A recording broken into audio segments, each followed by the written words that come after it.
Breaking news mga kabayan. Sa isinasagawang military joint exercise ng Pilipinas at US, nagpahayag na naman ng warning ang China. Ano kaya ito? Pangalawa sa ating balita ngayon, naghahanda daw ang Ukraine sa isang posibleng nuclear catastrophe. Sa paghahandang ito, nakatanggap daw sila ng tulong mula sa Israel.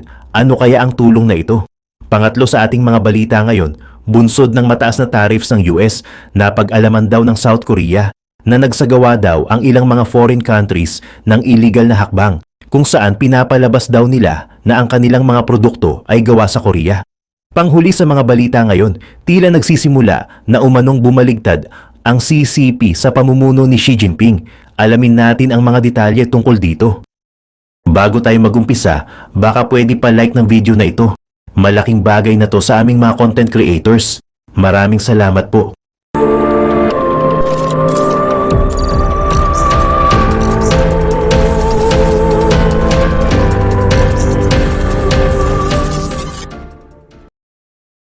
Naglabas ng babala ang China habang sinimulan ng mga puwersa ng US at Pilipinas ang 3 linggong magkasanib na military exercise. Sa kauna-unahang pagkakataon, isasama sa mga pagsasanay ang isang American missile system na may kakayahang puminsala ng barko na ide-deploy sa mga estratehikong isla sa Luzon Strait na itinuturing na isang posibleng choke point na naghihiwalay sa Defense Treaty Ally mula sa Taiwan na inaangkin ng China. Nakipag-ugnayan ang Newsweek sa militar ng Pilipinas at sa kagawaran ng depensa ng US para sa komento. Bahagi ang Pilipinas ng tinatawag na First Island Chain na umaabot mula Japan pababa ng Indonesia at itinuturing ng Washington na susi sa pagpigil sa hukbong dagat ng China kung sakaling magkaroon ng labanan, tulad ng isang pagsalakay sa Taiwan na inaangkin ng pamahalaang komunista ng China sa kabila ng katotohanan na hindi pa nito kailanman napamunuan ang nasabing lugar.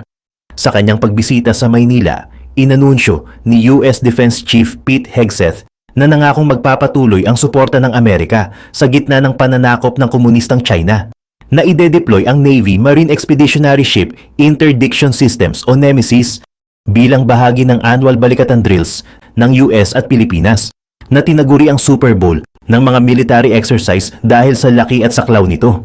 Ayon sa lokal na media na sumipi sa US Marines, isasagawa ang NEMESIS sa mga simulated exercise at hindi sa aktwal na pagpapaputok.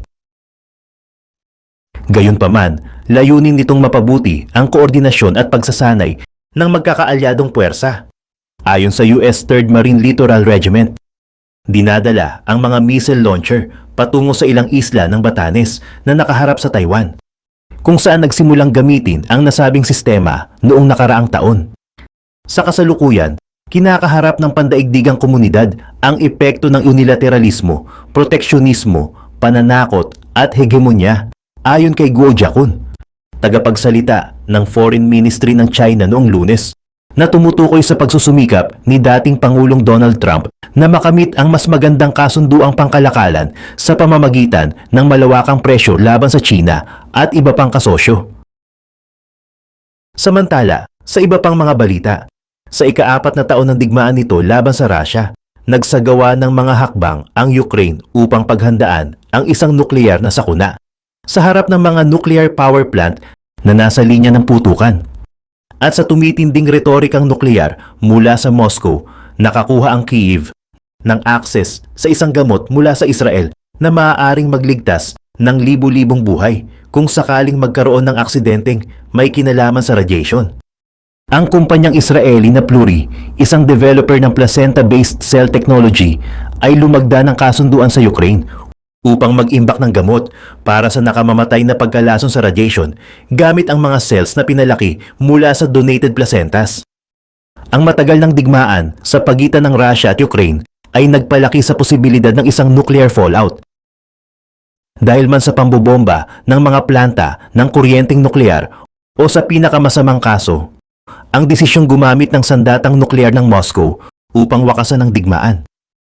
Bilang paghahanda, noong nakaraang buwan, pumasok sa isang eksklusibong kolaborasyon ang Haifa-based na Pluri na dating Pluristem at ang Ukrainian Umbilical Cord Blood Bank na Hemafund upang mag-imbak at mamahagi ng placental expanded cell therapy na tinatawag na PLX-R18 bilang posibleng lunas para sa matinding pagkakalantad sa radiation ayon sa Times of Israel. Inanunsyo ng Pluri at Hema Fund ang kanilang kolaborasyon upang maisulong ang mga klinikal na pagsubok, mairehistro ang therapy bilang panlaban sa epekto ng radiation, at makuha ang kinakailangang regulasyon para sa gamot sa Ukraine. Maaaring umabot sa mahigit $100 million ang halaga ng kasunduang ito para sa dalawang panig. Ang aming cryo-storage facilities at logistics network ay nagbibigay sa amin ng kakayahang suportahan ang pagpapakilala ng PLXR-18 bilang isang potensyal na mahalagang kagamitan sa panahon ng radiation emergency sa Ukraine. Sabi ni Yaroslav Isakov, tagapagtatag ng Hema Fund. Bagamat umaasa kaming mananatiling paghahanda lamang ito, layunin naming maging handa sa anumang emergency. Ayon sa kasunduan, ang Israeli biotech firm na Pluri ang magpo-produce at magbibigay ng paunang 12,000 dose ng PLXR-18 na sapat upang gamutin ang 6,000 tao. Ang Hema Fund ang mag-iimbak, magpapanatili at magpapadala ng mga ito sa mga institusyong medikal sa buong Ukraine kapag kinakailangan. Sa kasalukuyan, wala pang ibang paggamot para sa radiation poisoning na gumagamit ng stem cells mula sa placenta. Ayon sa aming kaalaman, sabi ni Nimrod Barsvi, Chief Commercial Officer ng Pluri, ang kakayahang gamutin ang matinding pagkakalantad sa radiation gamit ang cell therapy at ang kakayahang paramihin ito para sa malawakang distribusyon ang siyang nagtatangi sa amin dahil makakasupply kami ng libo-libong vials para sa maraming tao. Sa iba pang mga balita, tumaas ang bilang ng mga pagtatangkang i-present ang ilang foreign products, lalo na ang galing China ay nagmula umano sa South Korea. Ginagawa ito upang makaiwas sa mga taripang ipinataw ni US President Donald Trump. Ayon sa mga ulat, natuklasan ng Korea Customs Service ang mga paglabag na may halagang umabot sa 29.5 billion won.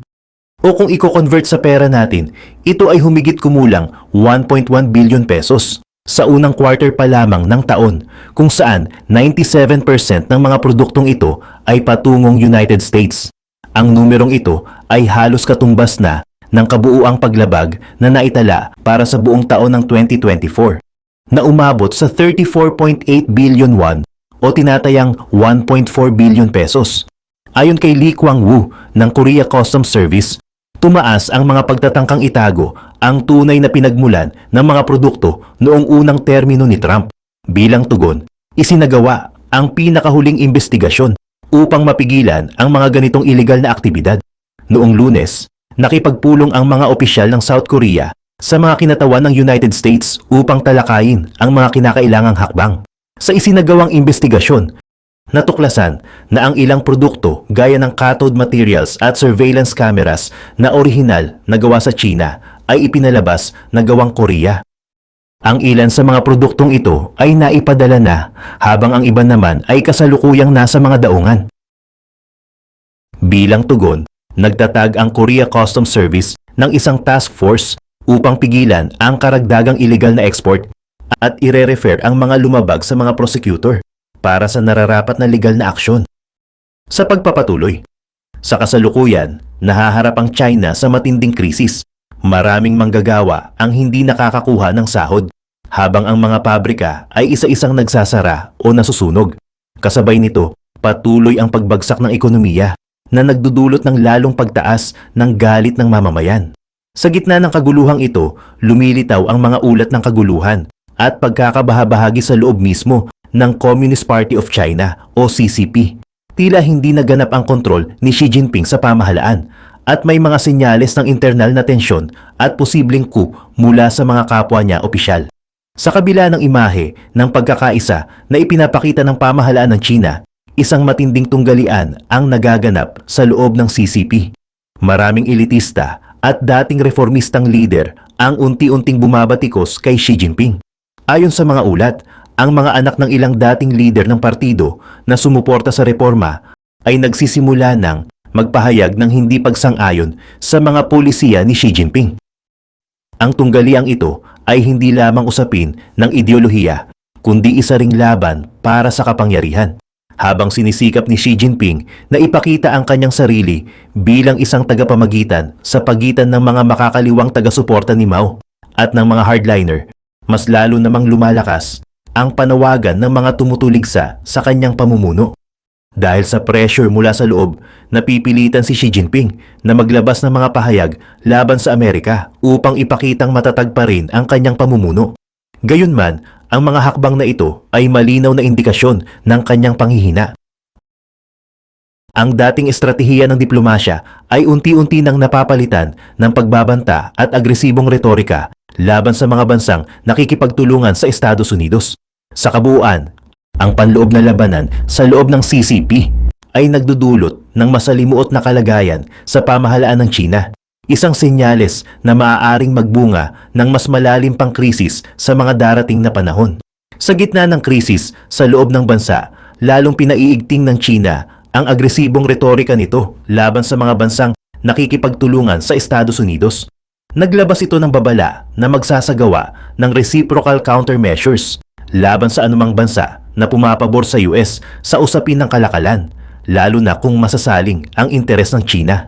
Ang ganitong mga pahayag ay kabaligtaran ng mensahe ni Xi Jinping noong nakaraang linggo, kung saan sinabi niyang ang China ay hindi kailanman nambuli ng ibang bansa sa kasaysayan. Ngunit ang kasalukuyang aksyon ng pamahalaang Chinese ay salungat sa mensaheng iyon. Ito'y pawang mga pagbabanta sa mga bansang naghahangad na makipag-ayos sa Amerika.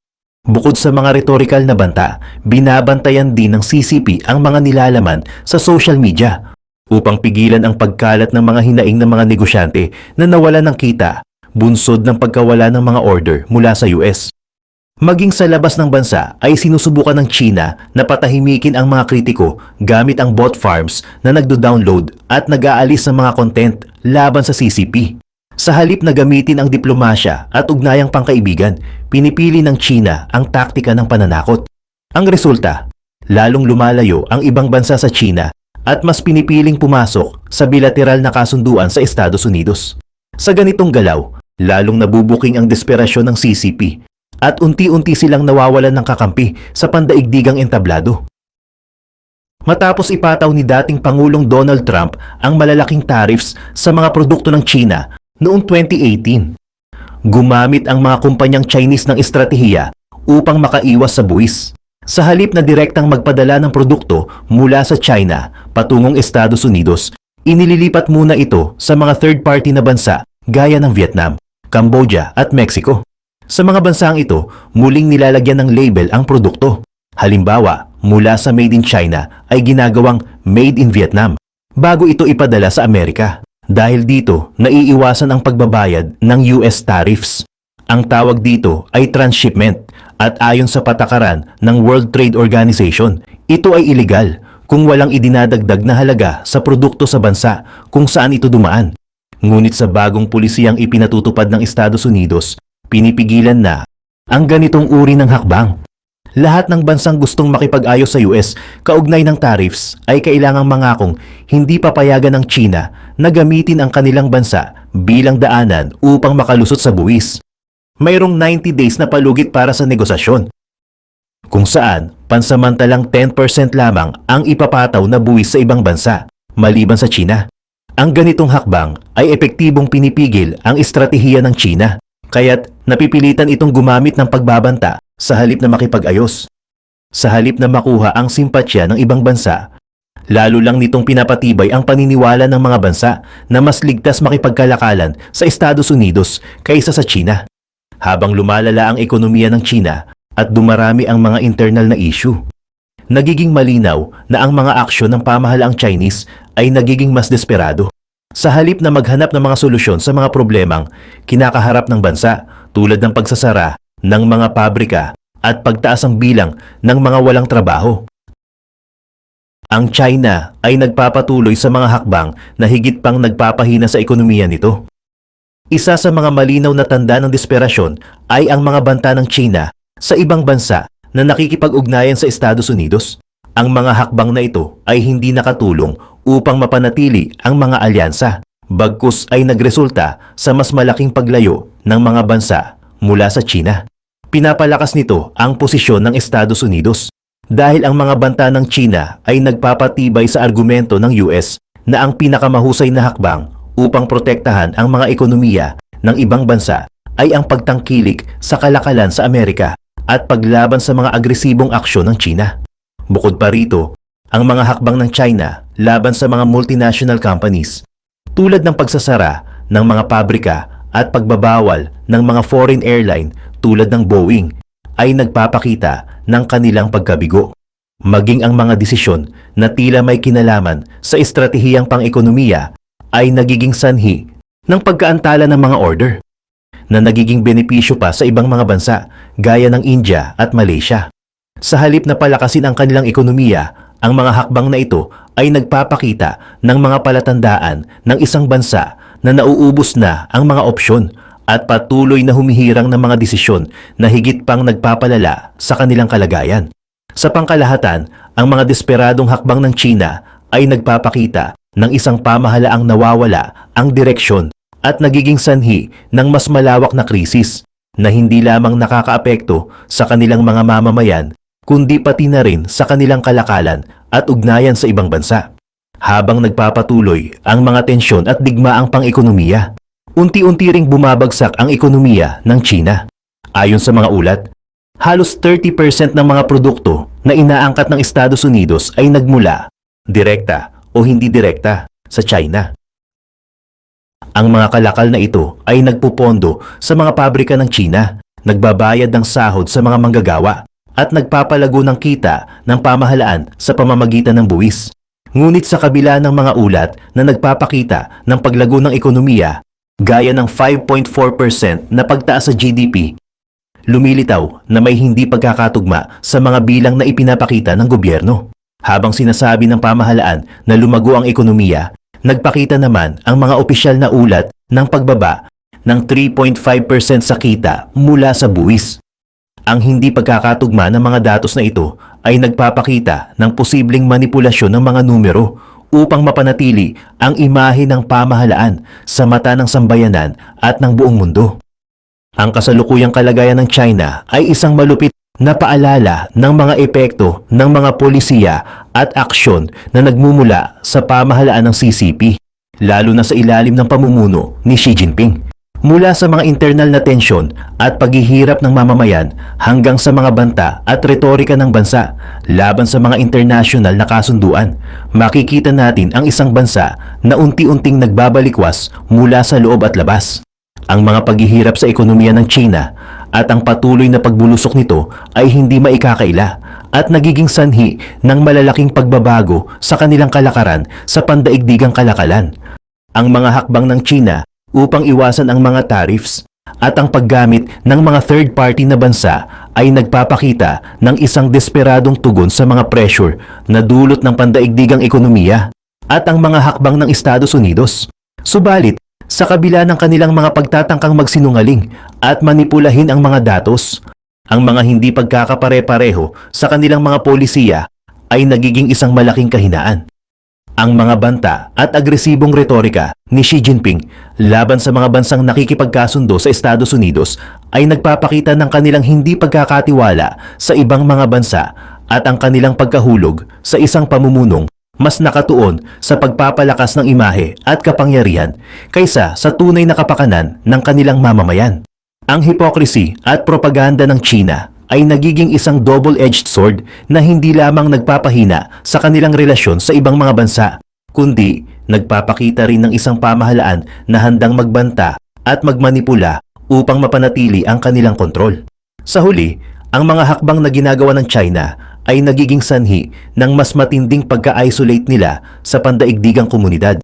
Ang patuloy nilang pagbabalikwas laban sa mga estratehiya ng Estados Unidos at ang kanilang mga mapanlinlang na aksyon ay magtutulak sa mga bansa upang lumayo at itaguyod ang mas malalim na ugnayan sa mga demokratikong bansa. Kung magpapatuloy ang ganitong kalakaran, maaaring magdulot ito ng hindi lamang mga pagbabago sa kanilang ekonomiya, kundi pati na rin sa kanilang posisyon sa global na kalakalan at ugnayang panlabas. Ang hinaharap ng China ay nagiging mas mahirap at puno ng mga hamon. ang kanilang mga aksyon ay tiyak na magdudulot ng mas malaking epekto sa mga susunod na taon at kung hindi nila aayusin ang kanilang mga patakaran, maaaring magpatuloy ang kanilang paghihirap mula sa loob at labas ng bansa.